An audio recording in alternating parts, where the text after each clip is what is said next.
Hello दोस्तों, मेरा नाम है साहिल खन्ना और आज की वीडियो शुरू करते हैं। सबसे पहले हैप्पी न्यू ईयर सभी को।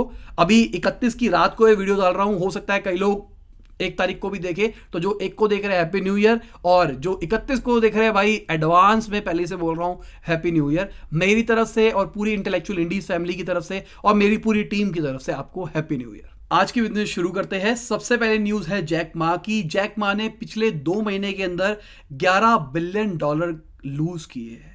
जहां पे बहुत सारे बिलियनर्स पैसा कमा रहे हैं, जैक मा का लॉस हो रहा है। उनका सपना था कि भाई बहुत बड़ा आईपीओ निकालेंगे, सारे रिकॉर्ड तोड़ देंगे। उसके बाद से ही इनका डाउनफॉल शुरू हो गया, इनका नुकसान होना शुरू हो गया। और अगर मैं मुकेश अंबानी जी की बात करके चलता हूं तो उन्होंने भी अपना एशिया का सबसे अमीर बंदे का टाइटल खो दिया है। अब चाइना के बंदे आ गए हैं सबसे ऊपर एशिया के अंदर, सबसे अमीर के अंदर। और अगर मैं जियो की बात करके चलता हूँ, ये जो भी किसान आंदोलन चल रहा है इसके अंदर जियो के अगेंस्ट बहुत सारे लोग आए हुए हैं। तो जितने भी टावर्स होते हैं उनके तोड़ रहे हैं पंजाब के अंदर। 1500 से ज़्यादा टावर्स तोड़ दिए हैं जियो के। तो इसके चक्कर में जियो वालों ने भाई सीएम को लिखा है, जो वहाँ के डीसीपी है पंजाब के, उनको लिखा है कि भाई इसके ऊपर कुछ एक्शन लिया जाए। और ये गलत चीज़ है। अगर मैं अमेजोन की ई कॉमर्स की बात करके चलता हूँ, उन्होंने 11,400 करोड़ रुपए इन्वेस्ट किए हैं इंडिया के अंदर 1 साल के अंदर, पिछले 1 साल के अंदर। तो भाई 11,400 करोड़ रुपए इन्वेस्ट किए है, उनको इतने पैसे और इन्वेस्ट करने हैं और फालतू की डील मार रहे हैं।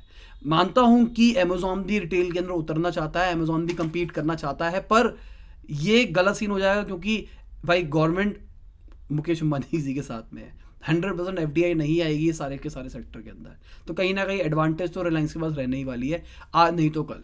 और दूसरी तरफ अगर हम अडानी जी की बात करके चलते हैं तो उनकी दूसरी कंपनी अडानी पोर्ट्स भी 1 ट्रिलियन से ऊपर पहुंच गई है। 2 कंपनियां पहुंची है इस साल के अंदर, एक वो सोलर वाली और एक पोर्ट वाली।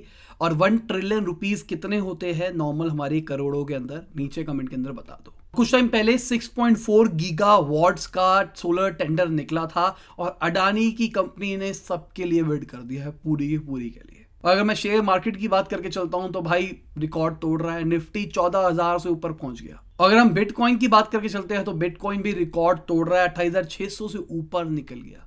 तो भाई ये सब कुछ बढ़ता ही चला जा रहा है। अगली खबर दिलीप छाबड़िया की है, डीसी की। मैंने आपको पिछली न्यूज के अंदर बताया था कि उनको पुलिस वालों ने पकड़ लिया है। रीजन अभी तक पता नहीं लगा, रीजन अब आ गया है निकल के कि वो क्या कर रहे थे, एक ही गाड़ी, एक ही इंजन, एक ही चीसी नंबर बहुत सारे लोगों को बेच रहे थे। मतलब बहुत सारे लोगों को गाड़ियां बेची जा रही थी सेम नंबर के ऊपर, और एक ही गाड़ी के ऊपर उन्होंने मल्टीपल लोन ले रखे थे और उसके बाद वो किसी और को बेच देते थे। 40 करोड़ का फ्रॉड किया है, ऐसा कुछ रिपोर्ट करा जा रहा है।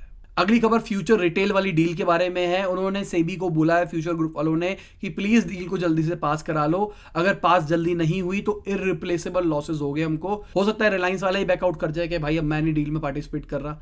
हो सकता है 24,000 समथिंग करोड़ के आसपास की ये डील थी। तो अगर ये रिलायंस वाले बैकआउट कर जाते हैं तो क्या अमेजॉन इसके अंदर स्टेप इन करेगा? क्या अमेजॉन जाएगा सारे के सारे शेयर्स को बाय करने के लिए, जो कि लीगली नहीं कर सकता क्योंकि एफडीआई इतनी अलाउड ही नहीं है इस चीज के अंदर। पर कैसे करेगा? इतना बड़ा लॉस होगा, ये फालतू का टांग तोड़ा के बैठा है अमेजॉन वाला कि भाई नहीं करने दूंगा, डील नहीं करने दूंगा। तो चाहते क्या है, ये भी डिस्क्लोज होना चाहिए मेरे हिसाब से, क्योंकि भाई अभी उन्होंने साफ बोला था एक कंपनी बेचने का ये रीजन है कि हम लॉस के अंदर है और इतना लॉस हम रिकवर नहीं कर पा रहे, कंपनी बंद हो जाएगी। तो अब उन्होंने बेचा था रिलायंस क्योंकि भाई वहां से फंड आएगा, वो चला लेगा कंपनी को। अब अगर रिलायंस ने नहीं लिया तो कंपनी बंद हो जाती है, इतने सारे लोगों की नौकरियां जाएगी, उसको कौन भुगतेगा? ये लोग नहीं समझ रहे हैं। अगली खबर नितिन गडकरी जी की है। उन्होंने कॉन्ट्रैक्ट फार्मिंग को भाई डिफेंड किया है। उन्होंने ये बोला है ये जो कॉन्ट्रैक्ट फार्मिंग चल रही है ये सही चीज़ है। आप जैसे कि कोई गाड़ी कैब किराए के ऊपर लेते हो, आप कैब के अंदर बैठते हो, उसका मतलब ये नहीं है कि वो गाड़ी आपकी हो गई है। इस तरीके से उन्होंने कंपेयर करके बोला है। कॉन्ट्रैक्ट फार्मिंग बता देता हूँ, ये जो भी बवाल चल रहा है सारा का सारा, इसके अंदर क्या कहा जा रहा है कि बड़ी कंपनियां किसानों के जो खेत होगी उसको कॉन्ट्रैक्ट के ऊपर ले लेगी और किसानों के हाथ से खेत चले जाएंगे, नहीं चले जाएंगे, बेसिकली वो कॉन्ट्रैक्ट पे लेगी कि भाई 10 साल के लिए तुम्हारा खेत हमारा, यहाँ पे सारा का सारा काम जो भी उगेगा वो उगेगा, वो सारी लाइबिलिटी हमारी रहेगी। अब ऑन पेपर ये चीज़ अच्छी भी लग रही है, कोई गलत नहीं है इस चीज़ के अंदर। बस यहाँ पे क्या है, यहाँ पे जो किसान वाले हैं उनको कोई लीगल हेल्प भी मिलनी चाहिए। मेरा पर्सनली मानना ये है कि इस बिल के अंदर कुछ ऐसा अमेंडमेंट होना चाहिए जहाँ पे लीगल हेल्प मिले। क्यों, मैं समझाने की कोशिश करता हूँ। जैसे कि मान के चलो एक आइटम है गेहूँ, 20 रुपए किलो बिकती है मार्केट के अंदर, इस टाइम किसान बेचता है। तो अब रिलायंस वाला आता है, वो कहता है मैं 10 साल के लिए तुम्हारे ये सारे के सारे खेत दे रहा हूँ, 20 रुपए में तुम बेचते हो, अब मैं तुमको 22 रुपए दे रहा हूँ, अभी 22 रुपए रखो, ऐश करो। ठीक है, किसान कहेगा अरे 2 रुपए का फायदा हो रहा है, ठीक है ऐश करते हैं। अब हर साल महंगाई दर बढ़ रहा है, बहुत सारी दिक्कतें आ सकती है, उस चक्कर में किसान फंस सकता है।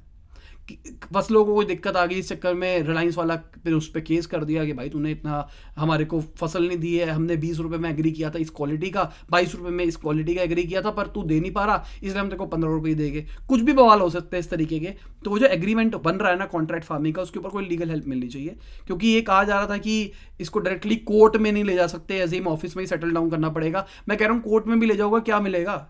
हमारा कोर्ट सिस्टम कोई ऐसा थोड़ी ना कि आज कोई किसान ले गया कोर्ट में रिलायंस को और वो केस 10 दिन में निपट जाएगा। वो 10-10 साल चलेगा केस, तब तक तो वो किसान भूखा मर जाएगा। तो ये जो पॉइंट है ना, मेरे हिसाब से थोड़ा पॉइंट वैलिड ही नहीं है कि एसडीएम ऑफिस की जगह कोर्ट में ले जाओ, ये ले जाओ, वो जाओ। कोर्ट में ले जाओ, उसके लिए फिर अलग फास्ट ट्रैक कोर्ट बनाओ जहां पे 10-15 दिन के अंदर हियरिंग है, तब जाके तो मजा है। और कुछ टाइम पहले नितिन गडकरी जी ने स्टील और सीमेंट इंडस्ट्री के बारे में बोला था कि भाई उन्होंने बहुत ही ज़्यादा प्राइस राइज किया है पिछले 6 महीने के अंदर, अनाप शनाप रेट बढ़ाया, 50-60% तक इंक्रीज हुआ है ये सारे सरिये वरिये जो कंस्ट्रक्शन मटेरियल है उसके अंदर। तो बहुत गलत चीज़ है। अब इसके ऊपर जो इंडियन स्टील एसोसिएशन है उन्होंने लेटर लिखा है मोदी जी को, जहां पे उन्होंने एक्सप्लेन किया है कि ऐसा क्यों बढ़ा है, इंटरनेशनल मार्केट में रेट बढ़े हैं, जिस चक्कर में सारी की सारी चीज़ें हुई है। तो उन्होंने भी अपना पॉइंट ऑफ व्यू रखा है इस चीज़ के ऊपर, पर इतना ज़्यादा राइस समझ में नहीं आता मुझे। अगली खबर एनडीटीवी की है। सेबी ने 5 करोड़ का फाइन लगाया है एनडीटीवी के ऊपर। मैंने आपको बताया था उनके डायरेक्टर्स ने कुछ डिस्क्लोज नहीं किया था, इस चक्कर में उनके ऊपर फाइन लगा है। अगली खबर एयर एशिया की है। एयर एशिया ने अपने 32.67% के आसपास बेच दिया है एयर एशिया इंडिया को।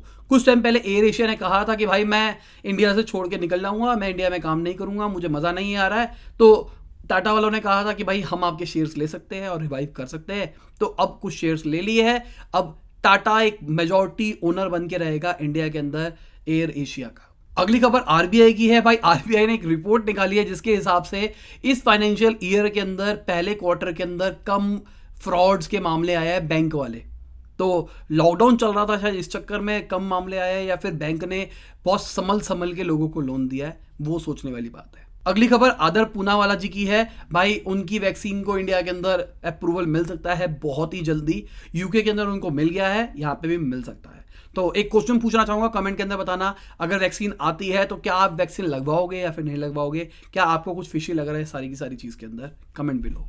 अगली खबर एलॉन मस्क की है। एलॉन मस्क ने एक गेम निकाली है अपनी गाड़ी के अंदर और उन्होंने ये बोला है अगर हम फ्यूचर देख रहे हैं फुली ऑटोनोमस गाड़ी का, फुली ऑटोनोमस मतलब जो अपने आप चलेगी, जहां पे कोई ड्राइवर वराइवर नहीं होगा, अगर हम ऐसा फ्यूचर देख रहे हैं तो हमको इन गाड़ी के अंदर गेम्स बनानी पड़ेगी जो कि बंदा एंटरटेनमेंट के लिए कर सके। एंटरटेनमेंट बहुत ही ज़्यादा इंपॉर्टेंट रोल प्ले करेगी गाड़ी के अंदर।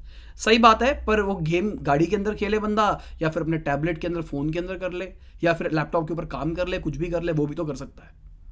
आप खेलना पसंद करोगे गाड़ी के अंदर गेम, या फिर अपना प्ले स्टेशन लगा दोगे अंदर? अब प्ले स्टेशन से याद आया भाई, एक बहुत बड़ी फेक न्यूज़ थी जिसपे मैंने भी सपने सजा लिए थे, और शायद आप में से कई लोग पढ़ते होंगे, उनको भी पता लगा होगा भाई क्या चल रहा है। एक न्यूज़ आई थी पिछली जो मैंने डाली उसके 2-2.5 घंटे के बाद में मैंने देखा, तो एक न्यूज़ मेरे को पता लगी जहाँ पर लिखा हुआ था माइक्रोसॉफ्ट ने सोनी खरीद लिया पूरा $130 बिलियन के आसपास की खबर थी।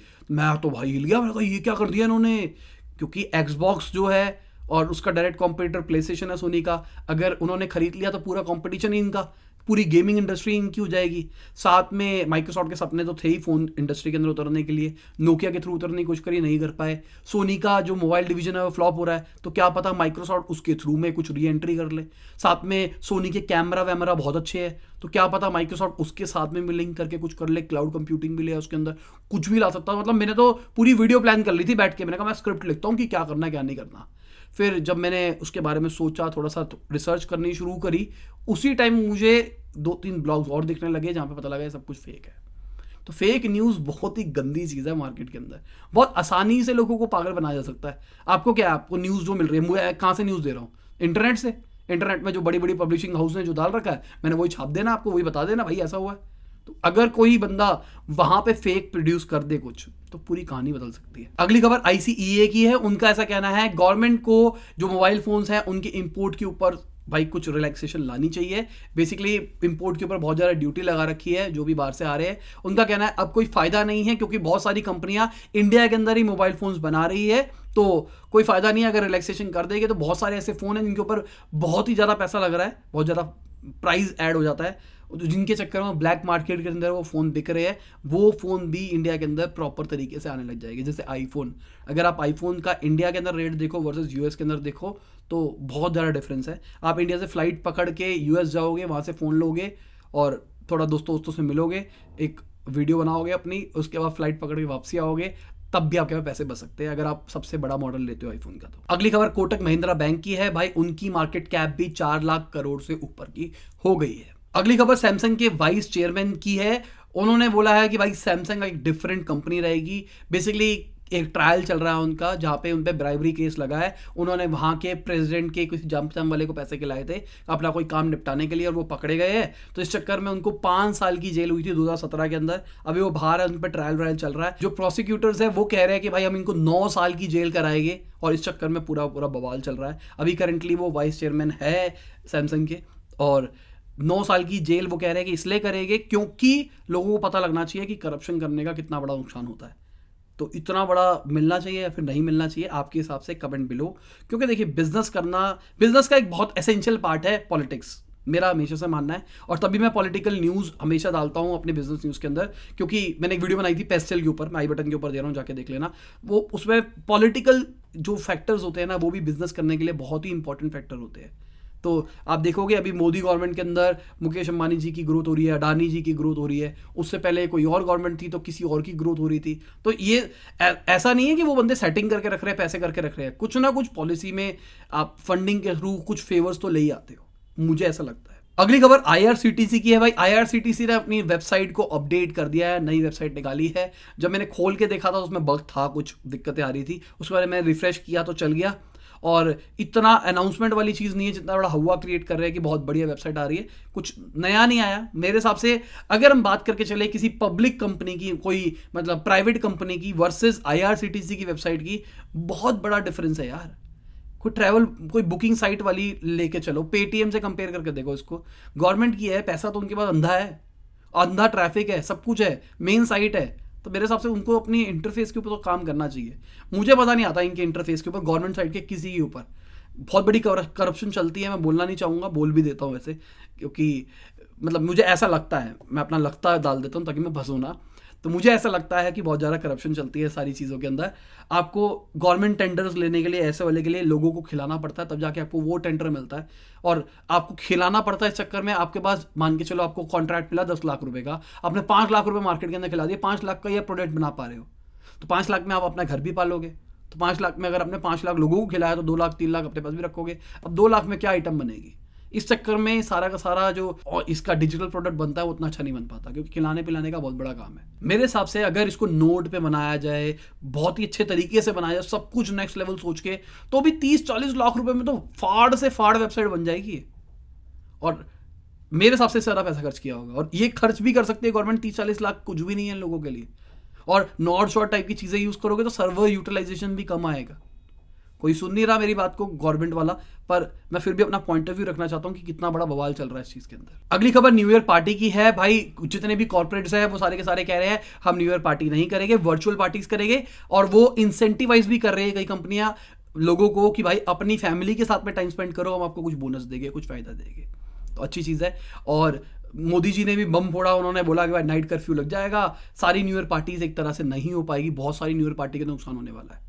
कोई 2-2.5 घंटे के लिए तो न्यू ईयर पार्टी के लिए हज़ारों रुपए खर्च नहीं करेगा। मैंने भी सोचा था एक पैकेज बुक कराने का, 15,000 रुपये का पैकेज था वो। तो मैंने कहा मैं मेरी वाइफ और मैं अपनी बेटी को ले जाऊँगा वहाँ पे और ऐसे कुछ कर लेंगे। फिर मेरे पता नहीं क्या दिमाग में थॉट आया, मैंने कहा मैं नहीं करा रहा, उस दिन कराऊंगा सीधा ही, मतलब आज 31 है तो मैं आज ही कराऊंगा सीधा के सीधा।